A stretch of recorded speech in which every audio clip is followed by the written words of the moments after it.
How does it feel knowing you have a Bob Marley collaboration?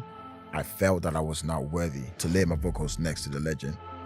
When you first start making music, you don't have a legacy you're protecting. I've been in that stage before where you're vulnerable. It's easy to be manipulated. I have strong views on complaining about a contract you signed.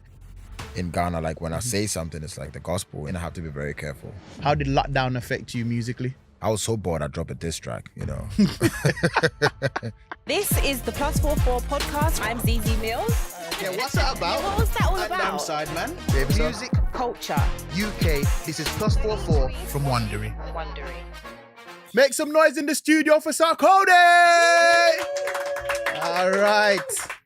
How are you, sir? I'm all right, boss. All is well. Good, good. You're in the UK right now. How many times have you been to the UK? I feel like I'm always here. You know, I come here a lot. This is the first city that I came to when I moved. The first time I flew out of Ghana. And since then, it's been like back to back. So I'm kind of like almost here. You're almost British then. Kind of. I have a method that I use in order to gauge whether an international artist is going to be truthful with me by asking them this question. And by the answer to this question, I'll know how honest you're going to be in our conversation. What do you think of the British food? I can't live with it. I can't. There you go. So we're going to get honesty today. We're going to get truth and honesty. You can take it for a bit. You can't live with it.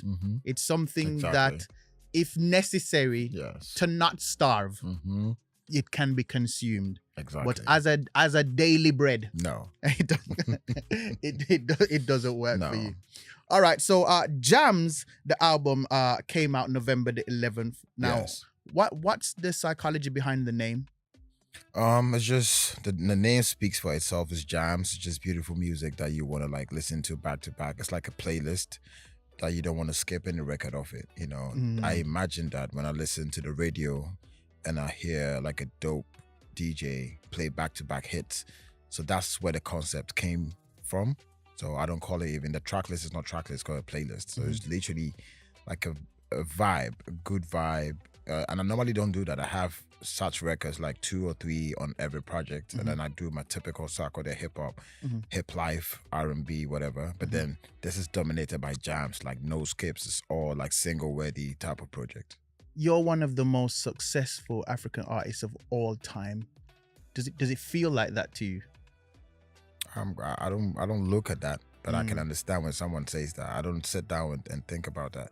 Once in a while, you get to realize, okay, it's been a minute. You've been doing it for a while, but my relevance is how I feel, you know. But then when people feel like you've been on top for long, I will have to agree because there's a bunch of people. I don't think they all met in one room and decided to say that. You know? So if it's random like that, then there's some truth to it. Let's go back to the beginning though. Like, what got you into rapping in the first place? It was like a tool for me to express myself. I had a very harsh upbringing, not like in the street or whatever. That's not the story. It's more of, it's a story where it's hard for me to like always go back to because the person is still alive and I know it's not their fault. But a lot of kids go through it. You live with somebody, you know, you don't have the best circumstances as a child. So it makes you kind of like, it's just reality that you thought, you know, was what it's supposed to be, but it's not. Yeah. So I never spent time with mom and dad. It was just with somebody that wasn't like a good experience. So that kind of like made me not too sociable, but then I needed the two to express myself. So I'm into art. I sketch, I paint. It started with that. And then I heard, of course I love music. I knew rap, but I was inspired to write when I heard somebody rapping in my native language, and that's Obrafour. Just from there, I just started. Honestly, it started from me writing, like it's like a diary, what I wanted or what happened in the day. So it was not like rap. It was just me pouring out what I felt. And then when I heard Obrafour, I felt that was like a great way to communicate how I felt. You know, there's so many interesting things that you said there that can be picked out. One of the things is that I've realized how important for inspiration to be local.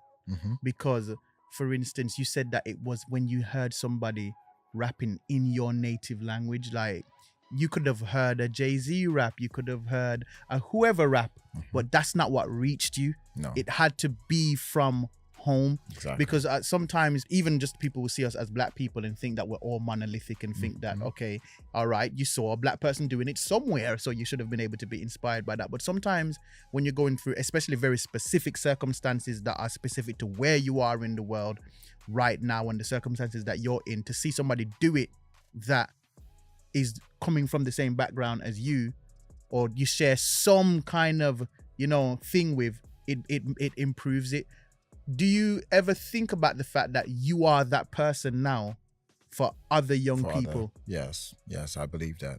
I think for how far I've taken my native tongue, and people did not believe in it at that point. And when I came in, I had inspiration by these people that I'm talking about, Reggie Rockstone or Bradford or Kenya, but they kept it within our circles of Ghanaians.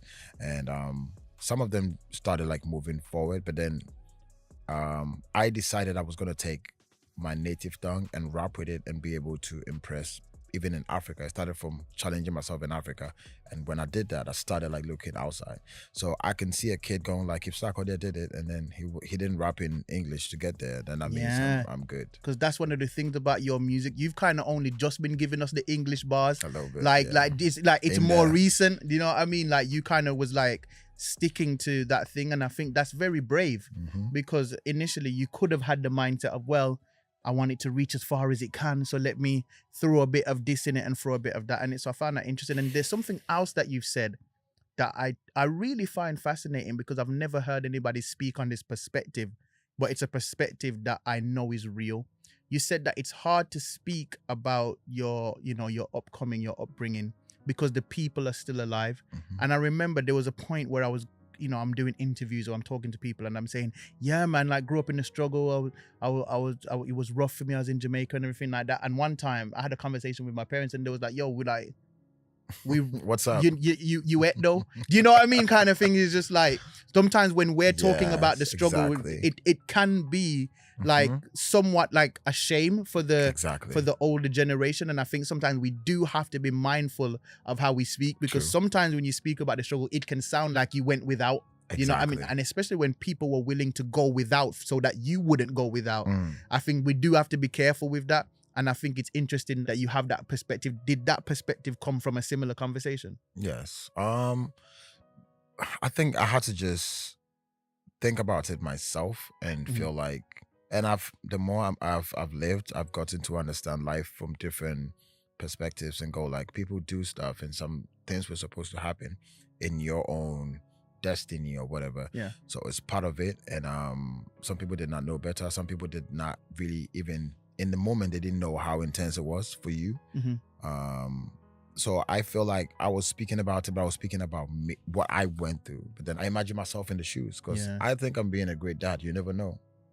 Right? So my child is going to be the one to tell me. They'll tell you how they're feeling. Yeah. So when I thought about that, I'm like, listen, yeah, that was my experience. But I also, as you said, have to be very mindful, because these people are alive and I don't think they're evil people. They are not bad people. It's just maybe some people made some mistakes, which I'm also a man. It's possible that you can make it. So if we have typical evil people, of course, that's different. If they still believe in that. But I think it's only right that you be a bit mindful. Yeah. Just to switch topics a bit, how aware are you? I know you're in the UK right now. How aware are you of the UK music scene? I'm an old soul. I'm always stuck in time. I have to get myself up to date on what is happening now. But I love the UK scene because of gigs, you know, and I'm still stuck in that era. Yes, it's hard for me to like. I know of a lot of people. Stormzy, yes, I know Stormzy. And the most popular name, Chipmunk. Yeah, that's my guy as well. So you see the names I'm mentioning, it's a lot of. So I've not zoomed into it to be very specific, but I'm still stuck in time. You say you're an old soul. Does that affect your music as well? Because in listening to your music, I'm like, he's rapping. Do you understand what I'm saying? And a lot of people aren't rapping no more, because they're either trying to be like, for instance, you're not trying to go too melodic with the rapping. And I'm noticing it seems like you're just This is what I like. This is what I think sound good. This is what I'm gonna do. How important is that to you? It's very important. You have to be able to, if I'm going to do otherwise, and if I like it, if I get myself to a point where I actually like it, I will do it. But if I don't, I believe that it's very spiritual with music. A lot of songs that I've done that I felt a certain type of way about it. It was received that way. So I'm very mindful on how I feel. Yes, and if the skill is what I have, and then I actually enjoy what they term as mambo rap and all these things, because I think it's authentic to them. Yeah, They're not to them, pretending. It's that's how they feel. So it's very real. I'm not feeling like that. So I you don't know why. Exactly. I don't feel like mumbling. You know, so I don't feel like getting myself to that space. So I stick to what I like. You're still rapping after all these years of success. Has the process to how you make music changed in terms of, are you still writing a lot? Do you write? Do you think in your head? Like, what's the process? I believe in writing. I think that skill of just recording, I've done that before. Successful songs that I did that, but I don't rely on that. I believe that I have to read it, sit down. In the beginning, I used to write on the spot and record. Like within 5-10 minutes, I should be done with the record. But now it takes me like months, weeks. I need to like take this off. But I think it's just because being in this for a very long time, you catch yourself trying to like, maybe you want to like sound like something you've done before, or you might even say something that you've forgotten that you've already said. So I take my time a lot because I'm a true artist. So it was frustrating because sometimes I feel like you're falling off. That's what you think. But then I got to realize it's not that. You care too much about what you're doing. Because in the studio, every engineer loves everything I do. But then I have to feel it. Yeah, for yourself. Know? So I'm like, nah, I could do better. And I think I'm just hard on myself, and that's it. But as soon as I'm done with any verse from now, it's still fire. But then I have to give myself time. Do you think you're easier on yourself now than before, or harder on yourself Harder now? on myself. Why do you think that is? It's just a lot of work that you're putting in. You don't want to mess it up. You know, you want to make sure you give people the best. And I've gotten to understand from the consumer perspective that they deserve better. You know, there are certain songs that I did a couple of years back. When I listen to it now, I'm like, I could have gone in harder. You know, I think it was just in the vibe and I just did it. But now I take my time, because for somebody to listen to something for 10 years is not a joke. You know, for 3 minutes, to listen to that thing for 10 years, it takes a lot. So you can play end one with it. You have to do the proper NBA. Like, you have to be in the game. And the stunt is not going to work, you know, for a long time. So if I want, and I've seen artists that I look up to who play their records from way back, and it still feels like when they made it, that inspires me. And I start to like dig deep into it. How is it possible? And I got to realize they actually have time to make these records.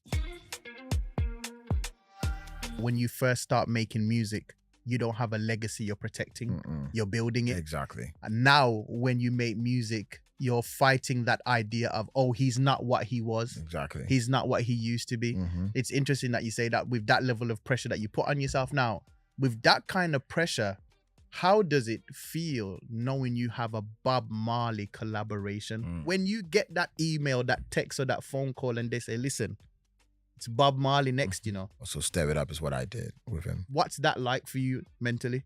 For what I said about how hard I go on myself, when we had the email or the conversation, I almost passed it on, not just out of respect. I felt that I was not worthy to lay my vocals next to the legend.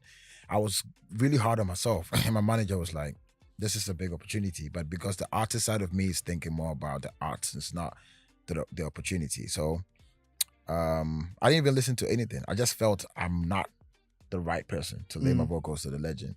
Then they sent the record and we opened his vocals. This is his real vocals, like when he recorded it. And then when I was listening to that in the studio, you know, I captured it on camera. It was like very spiritual at that moment. And I think I did like 4 verses and I had to choose the right one. You know, everything I say, I'm like, I'm saying something next to Bob Marley. Like, it feels like me and him in the booth. Like, you can't. There are a few people that I feel like that when I work with them. The man that inspired me to rap or rap for, he's a rapper. He's never cursed. He's never used profanity. and he was catering to the youth. I didn't know how he was able to do that. Yeah. I tried it, but you know, the new generation is hard to like keep it too censored. You want to say stuff that you feel. Yeah. But that's what I respect about him. So anytime I'm about to work with him, I sit down to see every line. If every line is like out of what his brand stands for. Yeah. So that's the same feeling I had with Bob Marley, the legend. But It's then, like you're entering that person's arena. exactly. So I have to. And then we all know that at this point, it's even disrespectful to bring him into my arena though, because the work he's putting in, we follow. So he set the pace for what I have to do. So the record is not, yes, I brought it home. I seen having my producers from Ghana, but the message and everything that he stands for, I have to make sure that I back it. Yeah. But I got away with the song because the song was not one of his super conscious type of records. You know, this is his love, so I could get away with it. It's interesting. I heard the song, and as I'm listening to it, I was like, oh yeah, he put it all on the line. You know what I mean? Like there's something when you listen to the verse, and he just literally said to me, yeah, he made sure he left no room for error. He's like, I'm gonna give you something that's undeniably bars. The flow was tight to precision. And I can just imagine what that process must have been like now, knowing that you chose out of 4 verses. Oh gosh. Because you listen to one day, and then it's like that's the one, but you listen on the next day and it's like the other. How do you deal with that as an artist, letting the music go and letting the people have it? Sometimes it's like very on the spot, so you don't think about it, then it goes out. It's just a vibe. And then certain ones that you're like, there's a line on the new project, but I'm not gonna say because what I thought people were gonna say about it, I haven't heard it yet, so I don't want to bring their minds to it. Yeah. But I was thinking about it. I'm like, this can cause a lot of controversy. This can do this, this can do that. And it's because of the weight of who you are, especially from where I'm from, at least in Ghana. Like when I say something, it's like it's like the gospel in a way to a lot of the youth and even the media. So anything I'm saying, I have to be very careful. So it's that weight. That's the only time that I'm like trying to like sieve it. But in the beginning, it was like, I'm done, just go, you know. How do you deal with that responsibility, knowing that you can affect culture in that way? It took time for me to accept it because I still believe in creativity thriving in freedom. I believe in that. But I think when you have a responsibility, as much as you want to run away from it, you know, because it's not everybody that has it. You know, there's some certain people who say worse stuff and still get away with it because probably God did not give that mantle to them to hold. But I realized that I have that mantle. And as much as I'm trying to act like everybody else, that's not what it is. You know, so it's heavy, it's a big task, but I think if you run away from it, it's still going to chase you because that's who you are. You can use it to your advantage sometimes, but then sometimes you go with what you're supposed to do. You talk about social issues when the people are going through stuff. I speak for artists. I'm artist bias. Anything artists do is right to me because I feel like for the longest we felt like the media has their own narrative of what my side is, and then we never had like the mouthpiece to speak for us. So I always feel like I have that responsibility. It's heavy, but I think naturally I'm that type of a person. I'm a family person. I like to raise children. I like to take charge of stuff. I like to keep my eye on stuff. So I think it comes a bit easy for me. How do you balance family and work life when your work will bring you to a country hours away? It's not really hard because, you know, when I was waiting to come in here, I was even on the phone with my daughter. Like, as the keeping up is like every second. So technology has made it easier. Exactly. It would have been worse if it was like I gave birth way back when you know how it felt like even moving from, you've not been to Ghana, but like a place like Accra and Tema. Now it feels close, but way back it felt like you were traveling. So I can imagine if it was at that time, and then imagine how it felt for me in Jamaica. Now truly realizing how tiny Jamaica is crazy to me. Because I thought Kingston was far, but Kingston I was living in St. Elizabeth. It really isn't. That's like a tiny journey, but at the time it feels so far. So I guess technology does allow us to be a lot more connected, because if you can even get on a FaceTime, you can see your loved ones even if it's far away. As you grow as an artist and get bigger, the infrastructure around you is going to grow. And you were talking about, you know, you believe in the importance of being free to create. How does having a bigger infrastructure, a bigger system, more managers, more people looking over you, looking after you and all of that, does that affect the creative process, and how do you mitigate that? Yes, I do have a big team, but it's not that much because I'm not like on, there's levels to it. I'm a hands-on person, and I feel like you have to always go with what works for you. You have to really listen to yourself. Sometimes you follow what is the pattern, what you think is the normal. I've not had that. I've had my little crew that I started with, added on a few people.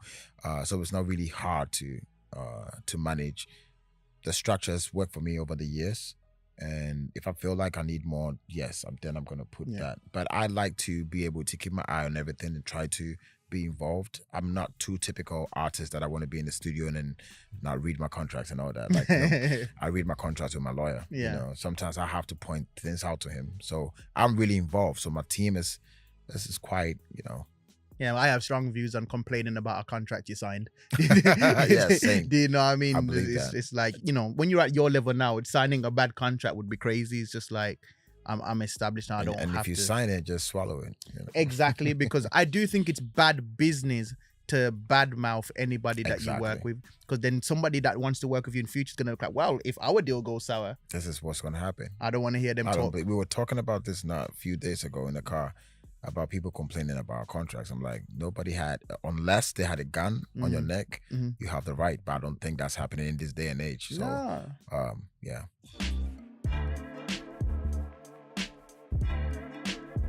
I get a groundedness from you that even artists of your stature, it's surprising to me. Where does that come from? Or am I guessing wrong? Are you just being grounded for the camera? Nah. And after that, you're going to tell somebody to pass you the tea and crumpets? I think it's going through life and then understanding. I came from a place where I didn't imagine this happening. There was no love. You don't feel like anybody cares. So when you get to that point where this blessing is coming in, you're like, listen, you know what reality was in the beginning and what it is now. You ain't trying to go back to that. Exactly. You don't want to go back to that. So that keeps you grounded. And anything else is just, to me, I feel like it's just happening, but it doesn't change anything. I don't like, sometimes I take advantage of being famous, but I don't like a lot of things that came with it. People treat you different. People actually think I want to be treated as a star. Respect is different. I don't want any extra stuff. I like going to the barbershop. I stopped going because I had to skip queues. And anytime I do that and I see people sitting and I skip, it doesn't sit right with me. Yeah, the feeling. Yeah, feeling. So I think naturally how I am as a person, that's different. And I know life, if you understand life, I think the more you actually understand life, you might even stop talking because it's actually scary. You never know the next second. So you can't treat it like you know it all. Like nobody does. We don't know what's about to happen in the next 2-3 minutes. So that's what keeps me grounded. Not scared, I just understand life a bit different. You're very charitable, and for your Sarkodie Foundation, where does the motivation come from? Yes, I've always had a thing for the aged and then children, because I feel like I've been in that state before where you're vulnerable. It's easy to be manipulated or anything can happen when you're in that state. So I feel like I've always felt, I imagine if the world could be, everybody could be equal. Everybody, at least, if not, as riches is like, I think it's a choice. People want to have wealth and deal with a lot of businesses and be entrepreneurs and all that. But at least everybody being okay. At least your basics are sorted. I wish that could happen, but I think the world is not built like that. And all we have to do is that when you're privileged, you just look back. I've been a strong believer of that. And in the beginning, I had a struggle with even setting up the foundation because I had my own theory, but then I was wrong because I thought having a camera on you was wrong. Telling people you're doing this is wrong. But then I realized, no, you're being in this position because you attract a lot of people that the guy in the corner in the community cannot. I can just tweet and then sort your bill for you within 2 minutes because I'm just going to say people should contribute. So I'm like, okay, if that, then that makes sense. And that's when I set up the Sarkodie Foundation. Because prior to that, I was doing stuff on my own. I randomly pick up Instagram and go like on the explore and I see somebody post and I just go and check if it's real. I get my people to go there and check and then I just sort it out. But I'm like, you could do it bigger if you involve everybody. Scale. Exactly. So I had to snap out of it and just psych my mind, no matter what even people are going to say. I just make sure that this is what I want. So I have to make sure that I help. So that's what birthed the foundation. Yeah, there's always going to be somebody in it. Oh, he just wants people to think he's a good guy. Exactly. And everything like that. But like you said, there's a benefit to it. You can reach people, and you can use resources, and you just have an ability to galvanize people. Like, somebody might not know where the problem is, but you can say the problem's over there. Let's go. And I'm working with a lot of companies with big budget to support, and just because I don't want people to say I'm doing this, I'm not going to involve and have a bigger picture to save a lot of people. No. So that's when I took it like very official, and then my team set it up, and then now we have a structure to be able to help. You do a lot of business outside of music. What motivates you to do that, and how important do you think that is, especially for younger artists to understand? That's a personal decision for me, because I think as a person, I freak out when I don't have bread. I'm like, I don't know if everybody is like that, but I literally freak out. Like, I have panic attacks when that's happening. So I'm always like, my manager told me that if I didn't do music, I would still find a way to survive, which is true, because I can't. When I was living with my mom, all I was thinking about is having my house, right? Even as a little child, I still had that. So I knew that I needed some kind of security. So that's where that came from. So in the beginning, I focused on music 100%, which I think is right. People actually mistake that whole thing and go like, music is not, you can't depend on that. You have to find, there's that saying. Yeah, but it's like, at first, if you're gonna do it, you gotta do it properly. So what my logic was with that is build the brand, take your time and build the brand. Because I always believe in, if something's gonna be successful, all the businesses that I know which is super successful, they have a long story. And when you build that, you use that to do any other thing that you want to do. Now, every room I'm sitting in at Sarkodie, and I bring in, I'm worth something when I'm having a conversation. So it's easier for me to get through the door. But if I left it half and half and I didn't fulfill this side, then you're not worth the conversation too. Yes. So it was scary, because a lot of business-minded people having conversations with me in a time when I was focused on music and telling me, music is not something you can focus on, come to this side. But I didn't feel like doing it. I really love music. And anything you love, you can make money from it. Yeah. There's a lot of things that comes along with the music, not just performing or even streaming. There's a lot that comes with it. So that also inspired me to get into other stuff, and just keep the chain going. How did lockdown affect you musically? Funny enough, it was a defining moment for me when I respected my job. People think they said to me, I don't take poor people as friends, but I'm like, no, that's not what it is. You don't even have to have a successful business, but if you're like a business-minded person, I love to like deal with you. You enjoy talking to that person. Yeah. So luckily, I have a lot of like super wealthy people in Ghana who are like friends, and when I sit down with them, their business is like dealing with people direct, and they always have cash. So when that time came, I realized my business was actually not that bad as I thought, because this is the time where it should have took a dip. Exactly. Everybody was, of course, shows and physical contact, that was locked. So but then streaming was up because everybody was watching. I remember that I was so bored, I dropped a diss track, and it did well. A lot of people were watching, people were staying home, so the numbers were crazy. Yeah. And this is the product that you can't touch, is in the air. So you're still making money off it. I respected my business at that point. So you gained a new respect for music. Exactly. Because it's a product you can buy that you don't have to touch. I don't have to do no maintenance, nothing. So, but then I look at other people where they have to actually be physical. They need workers to come and do whatever. But then I didn't have to do that. All I have to do is just sit in my room, upload, and make money. That's actually an interesting take that I didn't hear before. Yeah, I learned a lot. And I was stuck in the States, and I keep saying this. I paid all my bills without coming into Ghana and trying to like take my savings, and all came from music. Right? So that gave me a different perspective about my business, which after that, I started talking to a lot of investors to come into music, because people think entertainment is literally entertainment, but we're talking big bag in entertainment industry. I always like to ask people with money this question, because I'm looking for tips and advice. How do you tell people no when they ask you for money? What's your strategy? I'll see what I can do. You leave it open-ended. That's the line. But you got too much money for that. That wouldn't work on me. If I come and ask you for money, you say you see what you can do. No, I can see what you can do. You can do a lot. No, but I'm very straight with that though. My family keeps telling me that they think my no is so hard that they feel it's like offensive. Yeah. Right? Yeah. I like a no that makes them think about asking the second when they ask again. Do you know what I mean? It's like this no might last 2-3 more times.